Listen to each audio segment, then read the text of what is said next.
In this question, we're going to look at a really big topic and how it applies at a very local scale. So the cosmic microwave background radiation is light left over from the Big Bang that has Doppler shifted to microwave frequencies by the expansion of the universe. It now fills the universe with 450 photons per centimeter cubed at an average frequency of 160 gigahertz. And what I've shown here in the image is a satellite survey of the CMB. It's pretty recent, so pretty high resolution. So the question says, well, how much energy from the CMB in mega electron volts fills a small apartment that has 95 square meter of floor space and 2.5 meter high ceilings? So we've been given a volume. So I'm just going to move this nice image of the CMB, and we're going to think about what we've been given and what we want to know. Well, first of all, we've been given a frequency of light, 160 gigahertz. We've also been given a density of photons, 450 photons in every cubic centimeter.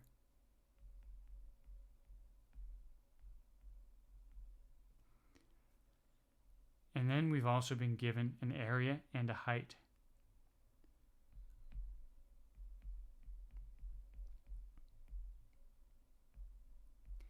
And together, that gives us a volume.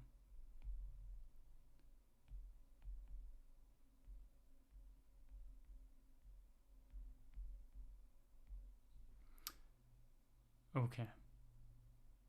So what are we actually asked to get?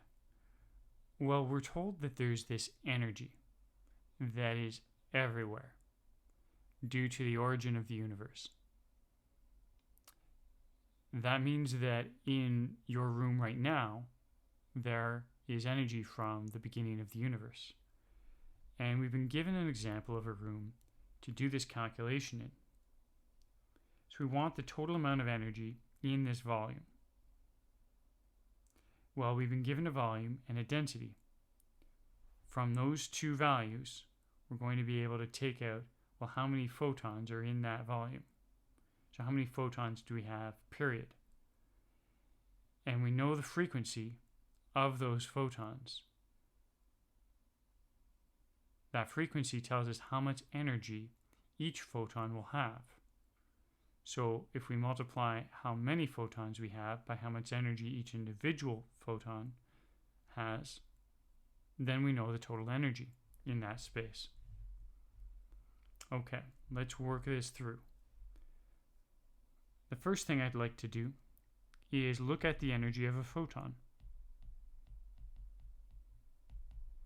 Well, that's HF, and so we look up the value for Planck constant, 6.63 times 10 to the negative 34 joule seconds, and multiply that by our frequency, 160 gigahertz.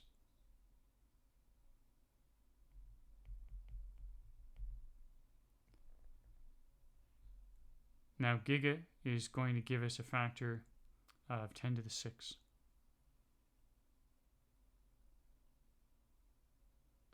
Okay, so why don't we just rewrite that into hertz, just to make this really clear.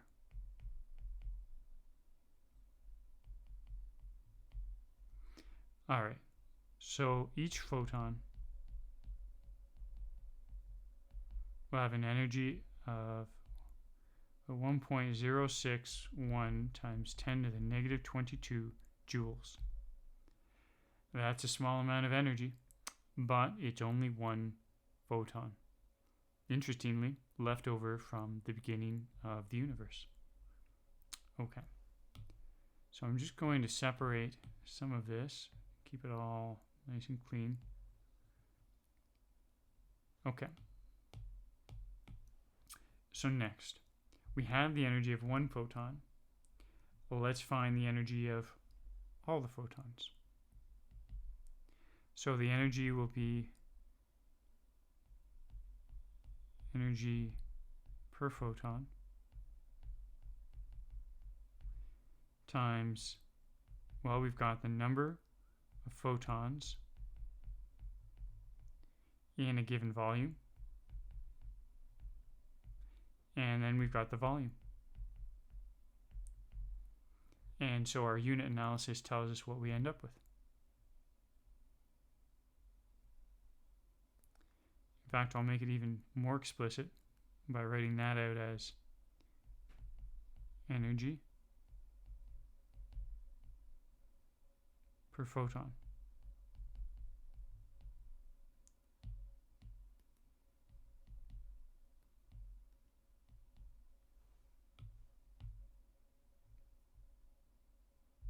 Okay, so let's substitute in our values, and the energy per photon we just calculated. The number of photons per volume was given to us.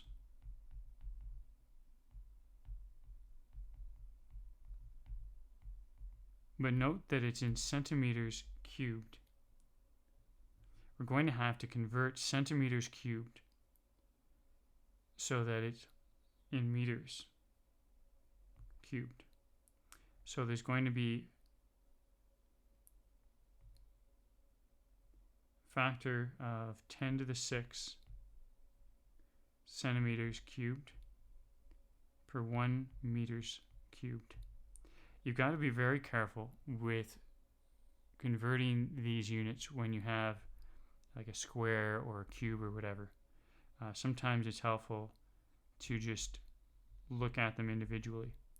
So if you've got centimeters, 1 over centimeters cubed, and say, well, I've got a centimeter here to a meter. So this is going to be a factor of 10 to the 2. There's 100 centimeters in every meter. And if you want, you can do this one of two ways. You're like, well, I've got 3 of them. So I cube that. And then my 10 to the 2 to the 3 gives me the 10 to the 6. Or I could just write this out 3 times. Whatever keeps it all straight. But be very careful when doing conversions of units, when you have units that they're cubed or squared. It tends to go wrong there. Okay. And then lastly, the volume.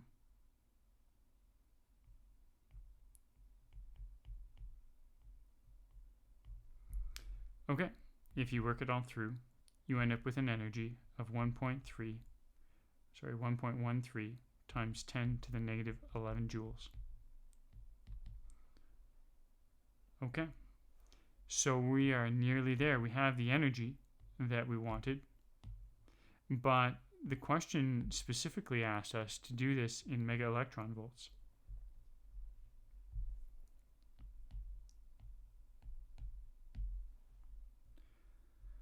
Okay, let's do that. So the second part here is going to be converting this amount in joules to mega electron volts. So we go energy is equal to 1.13 times 10 to the negative 11 joules. Now, what is our conversion? We can look it up, or we can try to remember, well, what is exactly an electron volt?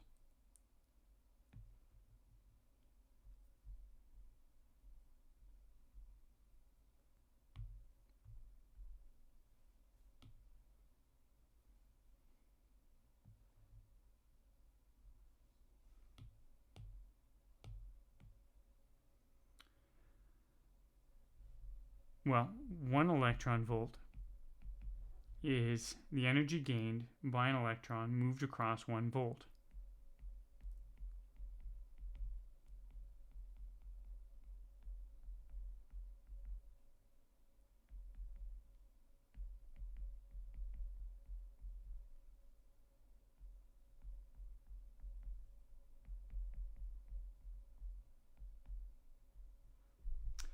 Okay, so that means the energy is equal to QV,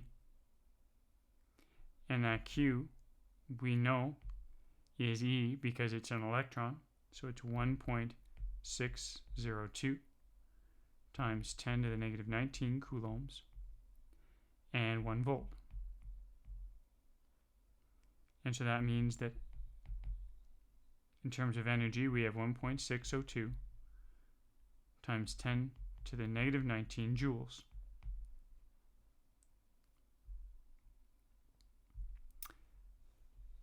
Okay, so then we can write this energy is going to be 1.13 times 10 to the negative 11 joules. And we want this to have a 1 electron volt as 1.602 times 10 to the negative 19 joules. So that gives us an energy of 71 mega electron volts, where the mega is giving us a factor of 10 to the 3.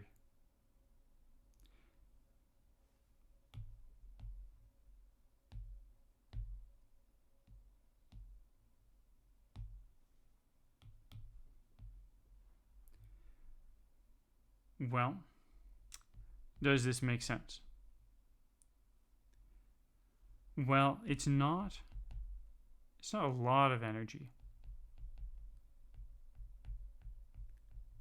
But that's just in a small room.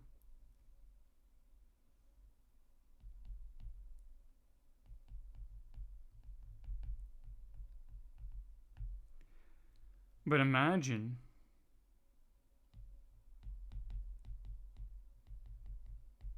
integrating across the entire universe. Maybe we'll write it a little differently.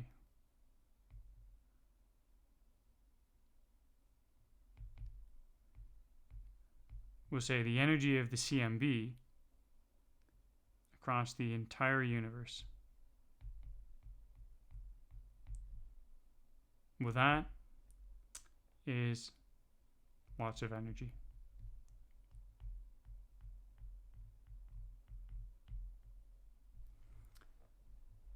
And that's it.